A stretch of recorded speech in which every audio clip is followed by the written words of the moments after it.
Time for the Red Edge now on Daybreak on CBC Radio 1. It's a new series on Aboriginal youth who are making a difference in British Columbia.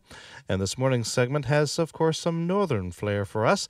We're going to go to the cutting edge of fashion to tear up First Nation stereotypes. Daybreak's Lena Minifee takes us for a stroll toward the runway with a young fashion designer from Prince Rupert. Basically what I'm doing here is just sewing the side of a men's shirt. It's a long sleeve shirt with an eagle design on the front. Morgan Greene is surrounded by scraps of fabric. She pushes her creation carefully through the machine with her tattooed covered hands. Morgan is a young woman from the Tsimshian Nation, which is located on the northwest coast of BC. We're just in my apartment here, which also gets to double as my studio. I take over the whole living room and half the kitchen area and use it for drafting patterns on the floor. Her apartment may be small, but her plans are large. Morgan is launching her clothing line this week. It's called Muksmo'ol Designs. In her Tsimshian language, it means spirit bear. The bear is rare and only exists in her territory. The symbol and her fashion both reflect her uniqueness. I'm different. I stand out like a sore thumb, right? Because not everybody does whatever they want, basically, and I kind of have fun with how I dress and my appearance, because I think that's part of being a human, is getting to express yourself. And Morgan expresses herself through her designs. A lot of people have had a fairly limited view of what Native fashion is. They've either only seen button blankets, which is actually a fairly good view, or they've seen it in mainstream fashion where it's been used as more of an outsider's view, I guess, a romanticized view of what Native is. These creations smash wide open ideas of formal First Nations clothing.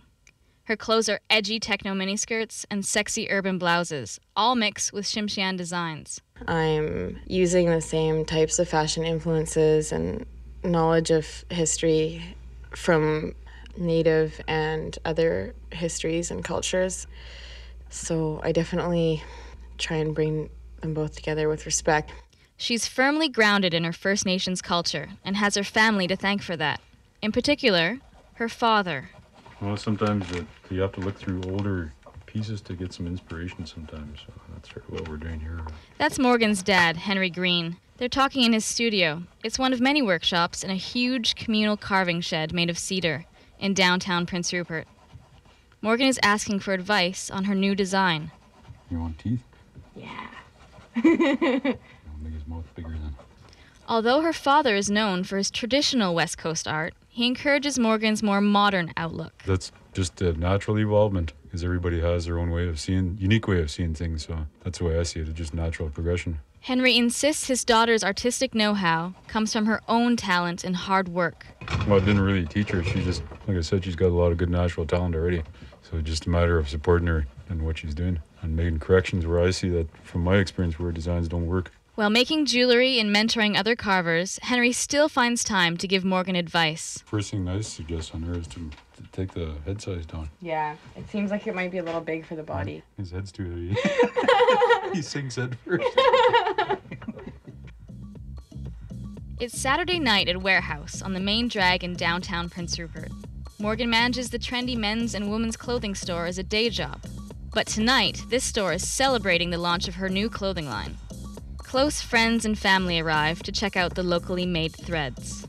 The crowd is made up of young and old, people from her community, and those that are just curious. They all have something to say about the clothing. Prince Rupert producing something like this? It's amazing. It's nice and modern, new, and upbeat. Definitely not regalia. It's very trendy, mixed with a lot of the native art, and you don't see that much. You mostly see that on button blankets or whatnot.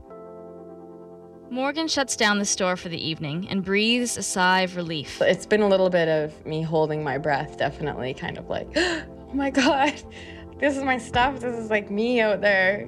What are people gonna think? But it's been really good. Definitely made me a lot more confident, even though I seem confident. Sometimes inside I'm like, Tonight may represent many nights in her future with fashion, and Morgan carries a belief to keep herself grounded. Art is the important part. I think you have to be careful not to let the commercial side take over and not to ever compromise. For CBC Radio 1, I'm Lena Minifee in Prince Rupert.